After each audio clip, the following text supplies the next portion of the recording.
Hey guys, Caliber is back from an OTS tournament at my local game store. This was one where they were handing out world qualifier invites to the nationals next year, and I not only ended up getting my invite, but I took down the whole tournament with a new deck that I have been pivoting to recently, which is Sky Striker. So First and foremost, I love Mitsurugi. I love ritual monsters. I love Mitsurugi ever since I got my hands on the deck last year, and then, of course, the reprints this year to help me round out a more pure strategy. Fantastic deck, but either whether it was because I'd been playing it so long or it just felt like the more that I played with it recently, the worse the boards got. Maybe like the Rolad meta has kind of just been pushing that deck's power out a little more. I felt like I just needed to make a change, if not for power level or consistency, at the very least to freshen things up for me. So Sky Striker has been something I've been having in my back pocket. Obviously, I own the structure deck, so you know the deck was mostly there, and it ended up being a lot more complete than I thought. Unfortunately, there are some things that I'm missing out that didn't really matter in the grand scheme of things, which are like some of the expensive staples like Sloth, Accusations, but we'll talk about that more when we get to the side deck. What I will say, this still goes with my message to everybody, which is even on a budget, good fundamentals will reward your gameplay more than anything else. It doesn't matter if you own $100 staples. It doesn't matter to how many engines you can shove into your deck, because I faced some absolute nonsense today. Like there's so much Angelic-y, Rolad, Elf Note piles out there that it's really ridiculous. So the matchups before I get into it were round one was against Tim. Shout out to Tim. He was my only loss for the day. I actually started that tournament off X1. And that's because in game three, he ended up finding anti-spell fragrance out of 55 cards. And he was on a Rolad Azamina pile. I could not tell you for the life of me what the other engines were, but I knew there had to be something else in there. But shout out to Tim. He's one of our local guys too. Great guy. And I'm glad he was also able to get his invite today as well. And then round two was against Thomas, who's kind of a newer face to locals, or at least for me, because I haven't really been seeing him around. And he was on Morganite Stun. Thomas is a player with decent fundamentals, but I can tell he kind of likes more older school strategies. So that deck came down to he just activated Solemn a bunch, so I had to find a monster to just punch him, basically. Game three, or round three, was against Aaron on Angelic White Forest. Yeah, that's what it was. And this is a guy who actually didn't know about evenly versus controlling a token. Somehow, some way, he had a token still off the Witness of the Ancients, and that ended up clearing most of his board, and then I could just secure the game from there. And then round four was against a gentleman I've never seen, and I really can't remember his name, unfortunately. But nice fellow. It went close to time, but I had him dead to rights, so it just came down to a matter of drolling him for game three and then getting into a simplified game state where I was out advantaging him with good card economy. I definitely needed more reps with the deck, and that was going to be more apparent on to my round. After 4 rounds, we made the top cut because there weren't that many players because it was very early in the morning. But the finals, where it became very, very real for me, whereas my first match in the semis were against a mirror match, but he was using Tenpai as a sub-engine. So the threat of always getting killed was kind of there. That went to game three. Game two, he made me go first anyway, despite losing. And I felt like I was in control of the matchup. I just didn't have enough cards for my crackback to actually get back into the game. But I did not die. And then game three, just kind of had him out advantage with a bunch of cards, trying not to. I do have to remember there are some rulings with like, okay, I want to draw the card, and I usually declare that I'm drawing the card, but I put the spell in the grave first, and so people felt some type of way about that. But me personally, if I put a card in the grave and I like kind of say what I want to happen, like if there's an additional like draw off the engage, I just say that just because I want to keep the game rolling. Like, I don't want to wait for you to have to pass me back my deck when I can, like, clear the board of any spells that are about to go to grave there anyway. But I know that at bigger events, people take the game more seriously. But no shade to him. He's a good guy, and ended up clutching it out. And then my last round, final round of the OTS was against a very good player who was on Elf Note, Ritual of Light and Darkness. And game one, I'm like, what's the point of even playing this out? Because, like, I hand trapped suboptimally. He had the full nut board. And then I ended up seeing a Mind Shuffle, so I'm glad I played it out because I found the additional engine, so I fished for more info. But somehow, some way, I ended up clutching that game out with, like, kind of a subpar hand. Like, they weren't the good Sky Striker cards. And then and then it ended up being a 2-0 because, again, Droll was very clutch there and just simplifying the board. And then from that point, simplifying the game state with just Ray, punch, try to recycle spells. If they want to interrupt me, like, I'm playing pretty low to the ground. So that's how the tournament went. This is kind of like budget Sky Striker. I don't know if I'll, like, put that in the thumbnail or not, but we'll just go over the cards real quick. 3 Ray, obviously you need to play 3. 2 Rose, it sucked because I saw 2 today and I couldn't 0 at a very optimal time. And then I put a bunch of hand traps in here because I want to see hand traps when I draw a bunch of cards, because seeing board breakers or seeing, like, more quick plays when you can't set more than 5 isn't really great when you're just trying to, like, slow them down and also have, like, good draws. So 3 Ash, 2 Ogre, 2 Droll, 2 Bell. This is the hand trap lineup. No Charmies in the main. And I was wondering, like, well, is it because the decks really aren't going as balls to the wall with the special summoning, or is it because I would rather play something else? And to be honest, I kind of agree with this, because your draws, let's say it's a game 1 and you won the dice roll, it would really suck if you found draws off of Engage and it was just dead Charmies because you went first. So I kind of agree with that. Engage, Linkage, these are the spell cards that matter the most. Then 3 Widow Anchor, of course, just a very good card to either draw into or find off of Engage. Just good, decent interruption. Lemnis Gate 2, and then 1-1, a Shark Cannon, which was randomly good today, and then a Hornet Drones. Now, I've seen some lists, interestingly enough, not play the Hornet Drones, and I can kind of get it, because on its own going first, it does not start your combo. It just kind of gets you into Sky Striker bodies. It can get you into a Rose, though, by itself, I believe. So there's that. But, yeah, unless you're going second, it really isn't as good as seeing it when you're going first. Anyway, on to 2 Potted Desires. Shout out to Tim for these. I hate this card. And I know this is anecdotal, and it's also not correct because of the way the deck works with its ratios. But I'm always worried I'm going to get into a game where I banish engine requirements. I feel like this is just a ticking time bomb. And one day it's going to happen. I'm going to crash out. But for now, there really wasn't anything better to play. Also, this is 41, by the way, because I really couldn't decide what to cut. And we'll talk about a card in a second that was easily cuttable. But unfortunately, I kept it in, and I kept it at 41. It wasn't a problem. Like, I felt like going from 40 to 41 really wouldn't matter. There's so much consistency anyway. The Typhon package, of course, draw deeper into the deck. And then the MST, despite it being telegraphed, because I searched it most of the time, was very good when I did have it. Trying to shut down stuff like Mind Shuffle or the random Sangin summoning field spell. That was pretty cool. 3 Fallen the Virtuous. This not only is just a great card in Sky Striker, it's a quick play.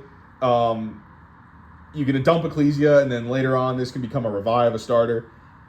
Or against Branded, obviously, if they dump an Ecclesia, this also helps you get back Sky Striker cards. So many applications. You just need to understand the skill ceiling of it. And then, so I'm broke. I play Droplets. Droplets sucks when you're trying to outvalue people with card economy, but I don't own Crowns because I'm broke. So this was the next best option. So that's my budget pick for it. And one of those could easily be cut, but I didn't want to cut a card that, like, if I still need the Crowns or like some way to like have a Crown-esque effect, I wanted the Droplets to be there. They were pretty mid, I'm not gonna lie, because these decks really don't work the same where you're like trying to negate a whole board and then just go in. There's a lot of layering going on. It also is not great into Rolab, but it is great against like a dark a dragoon or like a Azamina piece that they try to put. And then this is like your Trinity in the deck, Talons called by, and then reinforcement to go search out your Ray. Can be thrusted for. We'll go into the extra deck. First and foremost, the only card I was really missing today was an extra 0. So there's only 2 0. Obviously, this is incorrect. You should play the third 0. Shout out to Tyson from Locals. Also a decent Sky Striker player. He better drop the Master Class. He gave me this third one for free. I owe him my life. But I could not play into the tournament today. Then we are obviously on the 3 Kagari. You'll notice the rarities suggest that, again, this was all out of the box for the most part.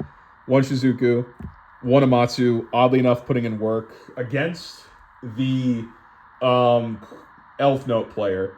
What I had to do was go into battle, use the secondary effect of Amatsu to try to get rid of the Clear Winged Dragon on his field. And then, obviously, when he chains with the Crystal Clear Wing or whatever, use Amatsu's effect to blow it up. This getting rid of a guy in his extra deck zone helped me bring out Rose again, and Rose let me play the game. I would never been able to have looped the engage had I not been able to reestablish that body. So Amatsu was a very good card, despite me thinking it's just a very weird interruption. And then Shizuku, I think I went over that. Yeah. Camellia, often I was taking people's stuff with like Shark Cannon or Widow Anchor, and then like maybe summoning a hand trap if I'm desperate enough. Making Camellia, and then obviously the dump if I have less spells. Hayate, again with Widow Anchor, Hornet Drones. If you're going second, this is how you can start your combos. Then we have the Zeke. This was great today. Use like Lemnis Gate, Banish, and Grave to try to bring this out. Azalea. I used it once. It was all right. Cleared something. This was supposed to be the third row or 0, so you can ignore that. It did absolutely nothing today. SB Little Knight, apparently this does come up. I get it, you want to have a generic option. It did not come up all today. And then the other 2 cards, which were the Ecclesia and the Albion, which I used the shuffling back a fair amount. On the extra deck, let's see. We have the Eagle Booster. Now, I sided this just as another Sky Striker option. But for what I could optimally tell you to side it in, I don't know. It was kind of vibes based today. I was doing a lot of figuring out while just trying to get my first reps in today. So again, the fact that I not only took down the OTS, like I think a lot of people there could tell that like I clearly needed the practice. So it does suck that I didn't really like quote unquote earn the win. But I think it was just a matter of sticking to, again, good fundamentals and trying to apply that to a deck that definitely rewards good card economy and resource trading.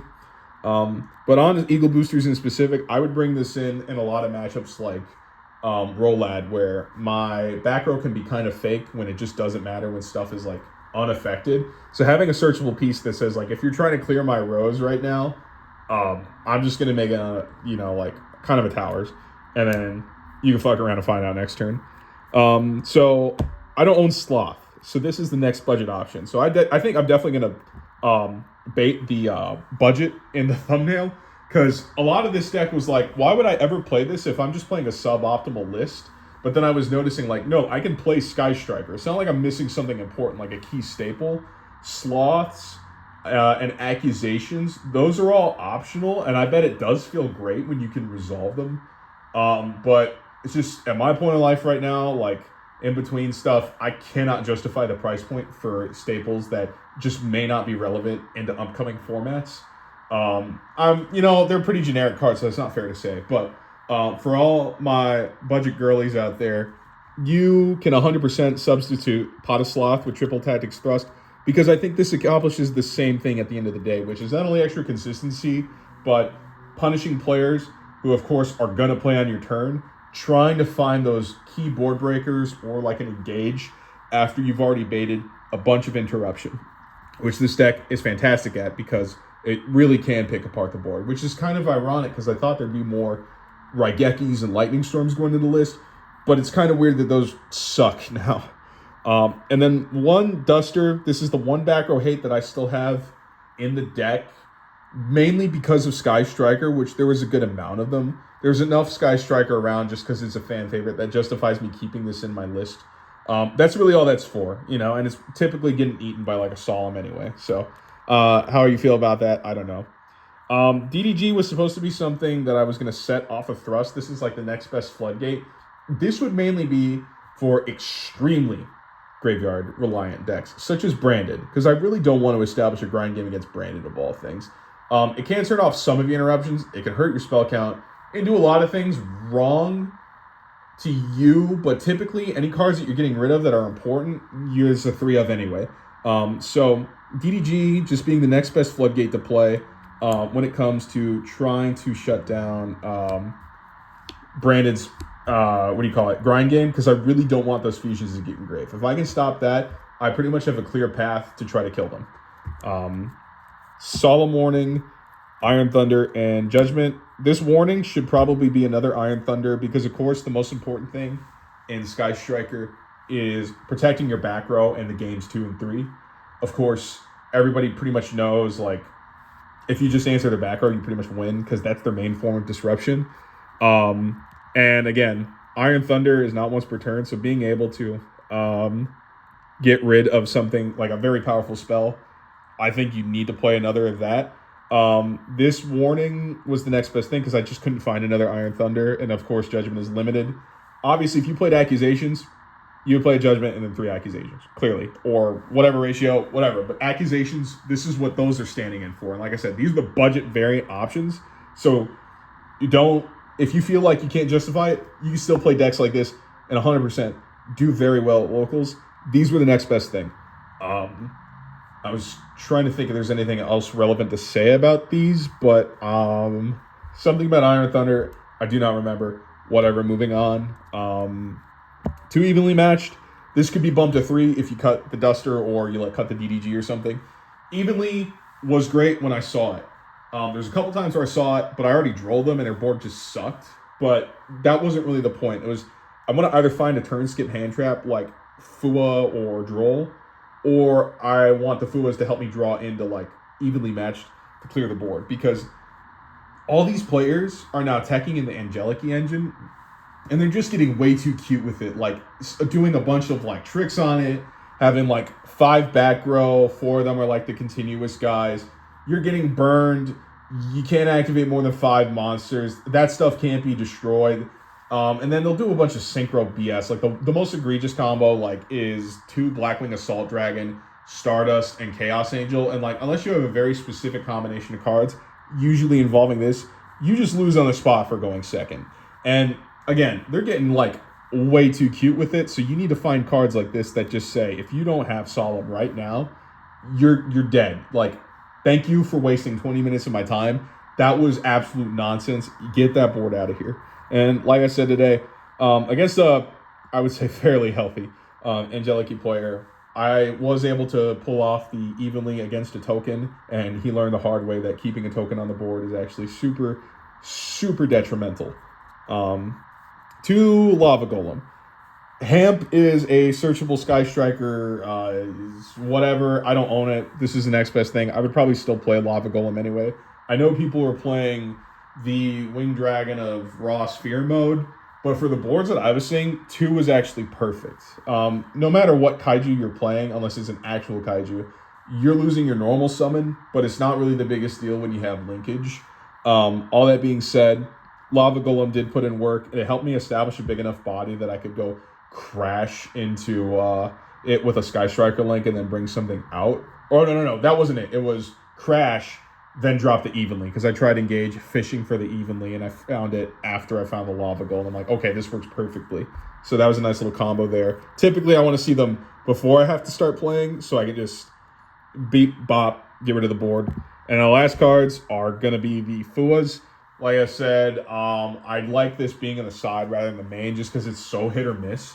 So you bring it in when you know you'll need it. And on top of that, if you are drawing, after you win the dice roll, you're not just drawing fake cards, but like you can find real interaction no matter which way you go. That's the deck. Again, shout out to TGS, shout out to the Chicago Yu-Gi-Oh scene. Shout out to the TGS locals regulars. Like, it's just good group of guys. They've been super supportive and helping me just kind of like kind of get my feet back into staying consistent with locals just because of life. And I feel like no matter how much time I spend away, or like no matter how like I guess upset I get after like I spend a week calculating like, okay, like how can I like make the most out of what I got to try to win locals, and I like go X3 drop. Every single one of them puts up my crash outs. But anyway, thank you guys for watching. I'm glad that I not only took down the whole thing, but I did it with a completely new deck that I definitely still need practice for. I'm excited to get more reps in. Yes, thank you. Enjoy the rest of your weekend. God loves you. Goodbye.